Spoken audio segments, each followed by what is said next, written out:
To apply for NHS jobs, if you can't remember the website, you just type in NHS jobs on Google and it will bring up the candidate homepage. You click on it and it brings you to this page. It's that simple. But the website is jobs.nhsjob.uk, and I have quickly created a dummy account because you can either create account as you register. If you're coming in for the first time and you don't have an account, it's very easy to register. Just enter your name, surname, and an email address, and they'll send you a code to that email address. You confirm the code and that's it, you're registered. So I have just quickly registered one account now just to illustrate this from start to finish. So once you're on the home page like this, you enter what your discipline is. Say you're looking for biomedical scientist jobs, or you're looking for radiographer jobs, or you're looking for you're a nurse. They're all in here. Whichever discipline, you can see it's written here: physiotherapist, nurse. Which other one is this? SFP. So they're all in here. So let's try it. Let's enter biomedical scientist so you can see that jobs. You can already see the pop-up. It's popping up: biomedical scientist, technician, engineering, and so forth and so on and so forth. So I'll just enter biomedical scientist, click here and search, and it takes me to all of the biomedical scientist jobs available. You can see 187, that many available for you to sort through and apply. You can use all of the filters here. You can select your preferred salary range, also your preferred band, that's the level you want to start. But I would suggest that you keep your options as open, especially when applying from abroad, from a foreign country. Keep your options as open and as wide as possible. So you might want to go from band 5 upwards, and also from band 5 have a stated already a range for the salary. So these are all the jobs available, and you can come over here and sort by latest dates if you want to see the ones that were just posted. So see these are the latest ones. Some of them were posted today. So for the sake of illustration, we'll just pick one and then apply so that you see how it works. So let's say this senior biomedical scientist is obviously a senior role, so you have to read through what they want. You can see the salary, the location is stated here, the discipline is stated here as well. Some people just go straight for a particular discipline. Some people try to, especially amongst scientists, some people try to apply for several disciplines, and then when you get more than one, you can decide on your preferred discipline. So the salary is also stated here. But one thing is important. Look at this. This is called job description and person specification. It is the document that tells you exactly what they want, what you'll be doing, and what the characteristics that you should have, or the qualities that you should have in order to qualify for the job.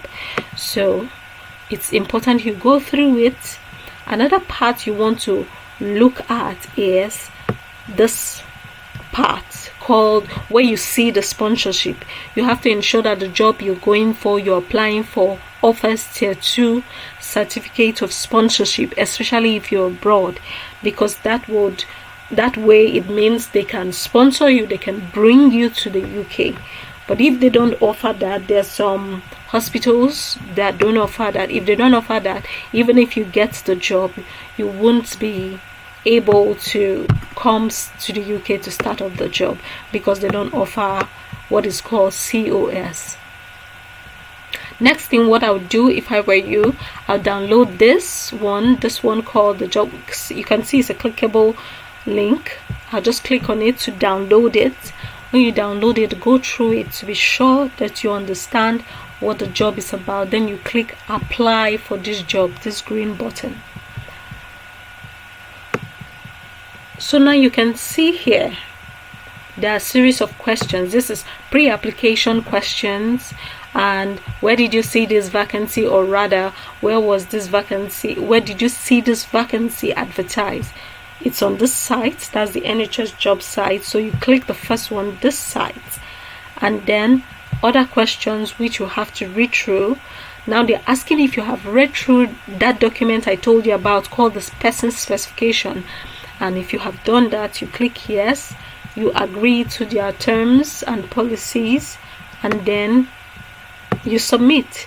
That takes you to the next page where you can start the application proper. So having read through that document, and now you should know what they need, you should come over here and start filling in just your personal details. It starts with your personal details. So from your personal details, it goes to your qualifications, your employment history, references, supporting information, which is the most critical part. So you have to put it all in there. You have to like sell yourself at this point, at the supporting information part of it. So it's right here. So I'll just do run through it just so that you see it being done, and you can just go through the video as often or as many times as possible, so that you understand how to apply for your NHS jobs. So you select your title, your name. I'll just say Jane, and surname rather. So let's say Mark, and first name Jane, middle name if you have any. It's not a compulsory field. All the ones asterisks in red are compulsory, so you have to fill it to go to the next page. Name in which you are registered in a professional body. It's not a compulsory field. UK national insurance number. If you're applying from abroad, clearly you wouldn't have this, so just skip it. It's not a compulsory field. You enter your address. Let's say just enter, I'm just entering any random address just to illustrate how to apply. So you enter your address, your city, your town, city, country. Let me choose Nigeria because I'm from Nigeria. So you select from the drop down option Nigeria. Just fill it all out. Enter a postcode. We'll just enter a random postcode, and this is just a dummy one. You can enter your mobile number, but that is not compulsory, because if you're abroad, they won't even call you. They'll send you mails instead. So do you wish to receive updates? You can say yes or no depending on what you want. Are you a British or Irish national? If you're abroad, you're not, so you just say no. So when you click no, other questions come up to follow, because they would like to know, since you're not a British citizen, what are you? Please select the category that relates to your current migration status. So what you select here is the different option: indefinite leave to remain, highly skilled worker, dependent visa. So if you're applying from abroad, you probably don't have any of this yet. But if you're within the UK, select one of these that relates, or rather best qualify the kind of visa that you hold. So for those abroad, just select the other. So when you select the other, you are asked to specify. That is where you state that you require sponsorship. So you just write, I require sponsorship.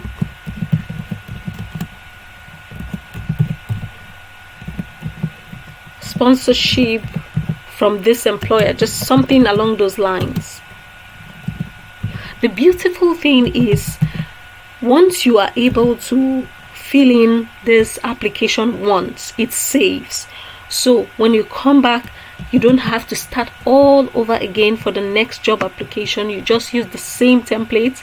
It's already there. You have no visa number if you're abroad, and then you choose the kind of employment you want. I'd say full-time I'll say full-time, and then save and continue. It's that easy. And all of this would actually save that when you come to the next application, you don't have to start all over again. You just need to rewrite your supporting information, that critical part I told you about, and make it suit the exact job you're applying for.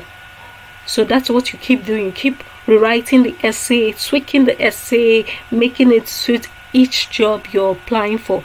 But all of this generic information does not change. It will remain the same, so you don't have to write them all over again. So this is just done once.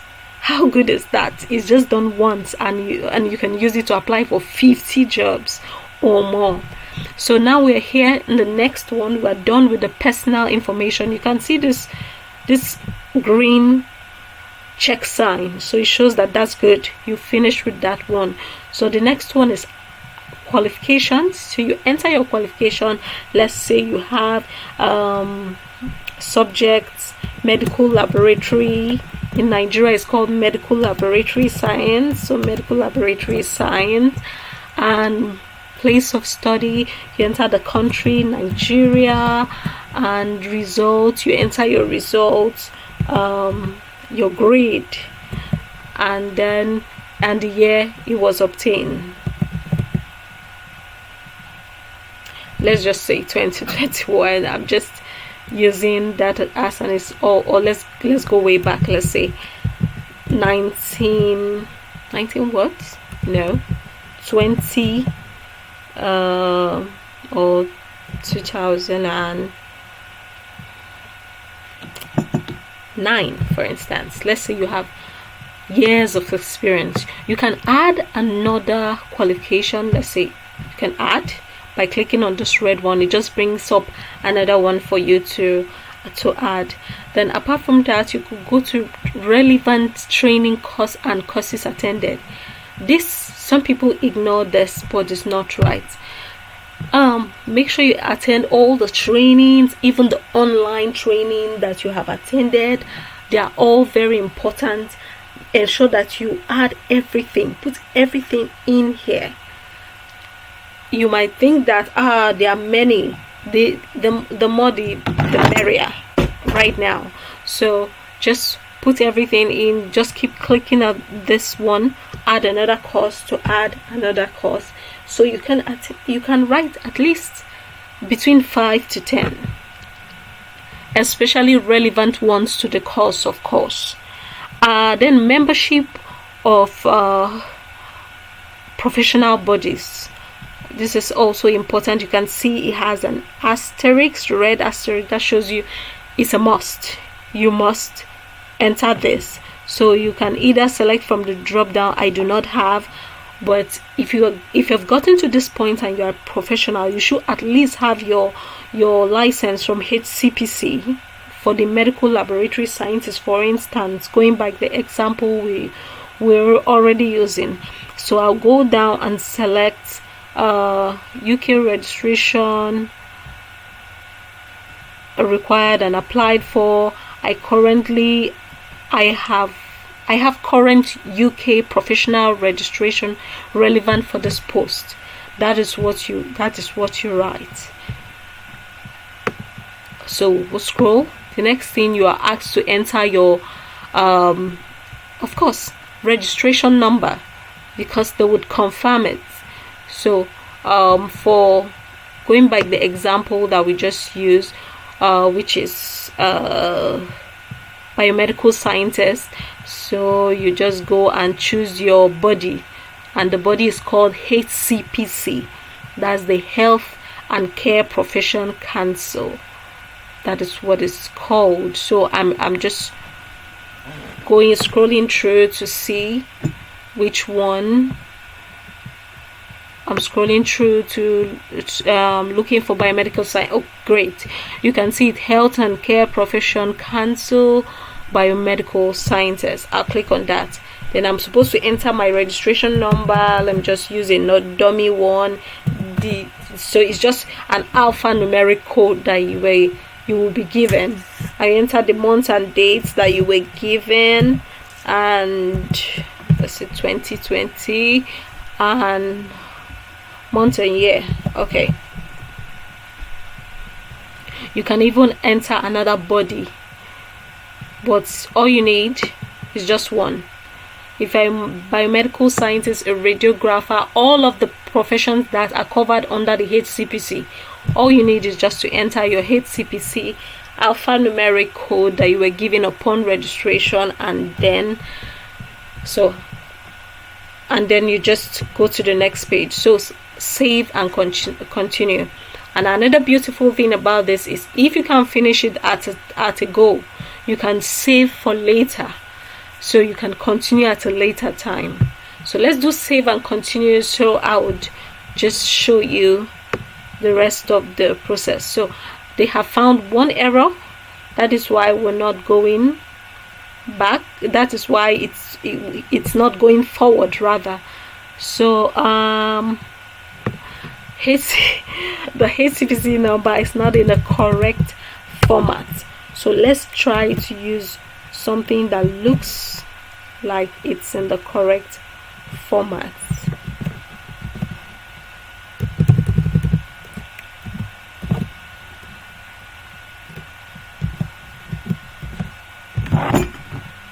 Okay, let's try this one. So scroll.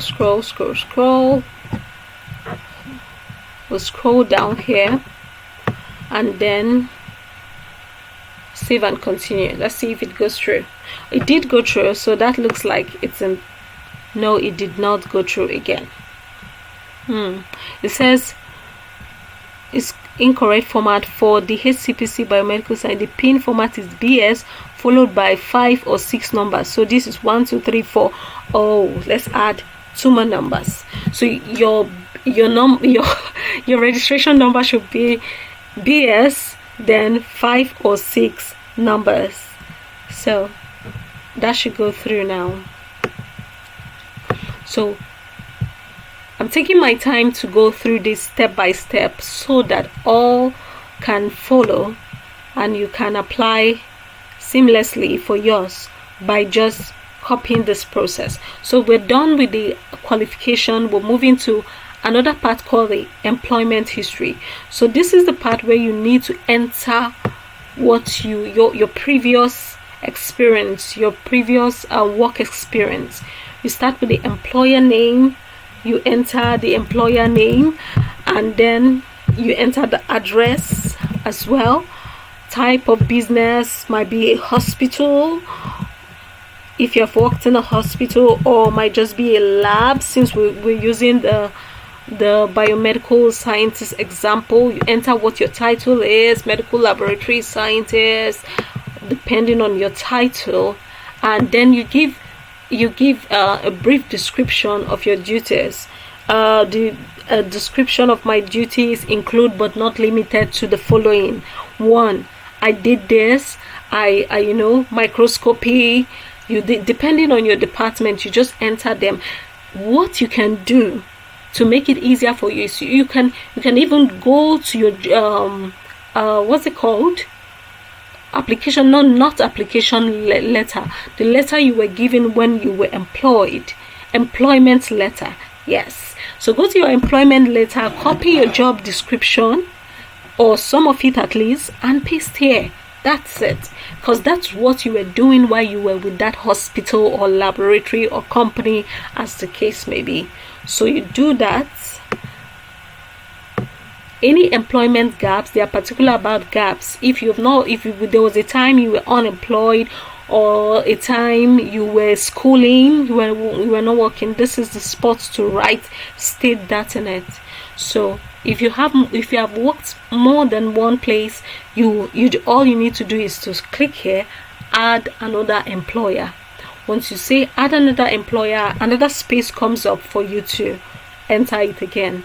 So you save and continue once you're done. And remember, all of this is saving, that when you want to do that next, when you want to apply next, you just apply. You just click and keep clicking. So this next part is the part for the referees. So the thing is, you need to provide at least 2 or 3 referees. and it's important. It's even compulsory. You can see it starred red, so you can't skip it. So you select your current employer. You need to write the email of your current employer. You write an email,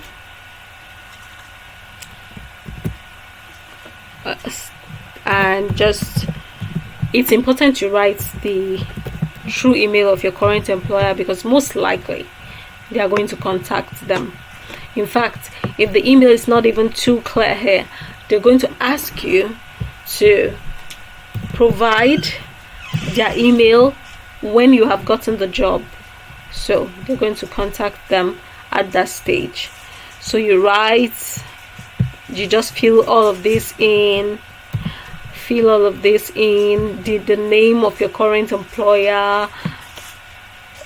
It could just be your supervisor in your in the lab where you work.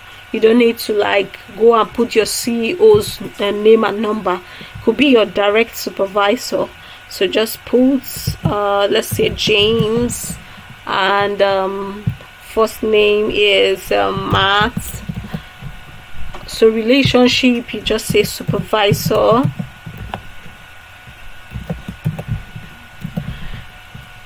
Employment, employer name, you put the name of the facility. Let's say medic. Job title, you put the job title of that person that you are putting his details here. So the job title, let's say team lead or something. Team lead, whatever his job title is it lab manager, team lead, section manager, whatever it is. So also you now enter the address of the company. You enter the country where the company is and a zip code. Let me just add here that please have someone who knows you. Put someone who knows you, who can say something good about you. Put a supervisor. I just have to state this here, because your supervisor at some point will definitely be contacted. Yes. So now the question here is, can this referee be approached prior to interview?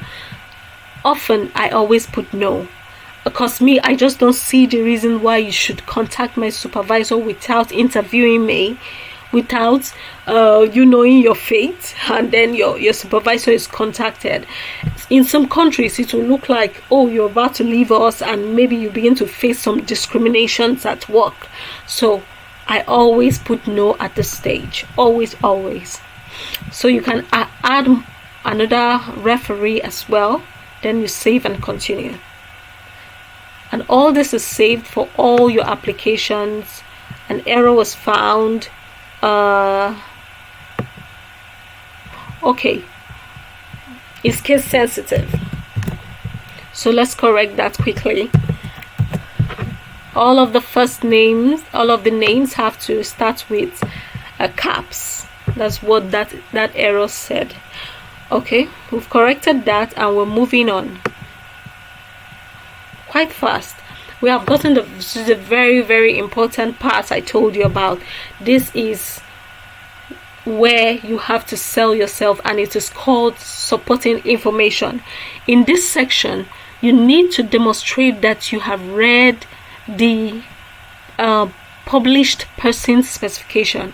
The person specification, again, is that document I told you that was attached where the job was advertised. So it was attached. You're expected to download it, to read through it, understand the needs of the employer and the qualities the employer would like to have best. So here you would truly demonstrate that you have read that and explain how you fit that role.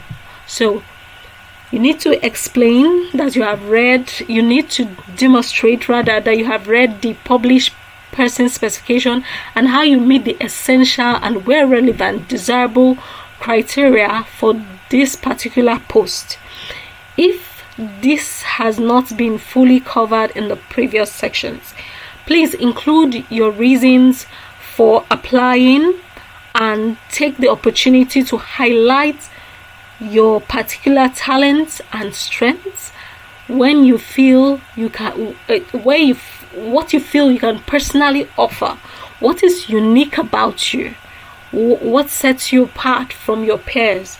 Please do not include personal details or duplicate information already provided elsewhere in your application.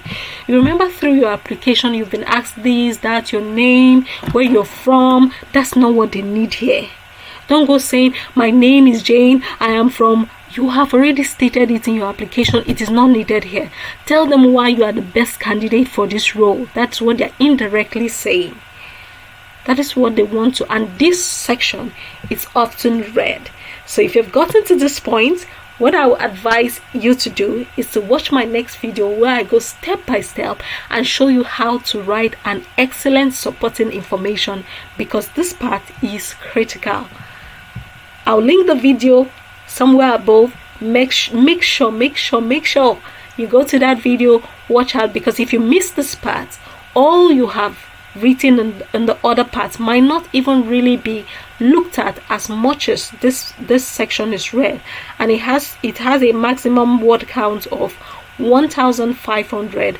So you really need to do a good job at this part. Thank you for watching this video. I'll see you in my next.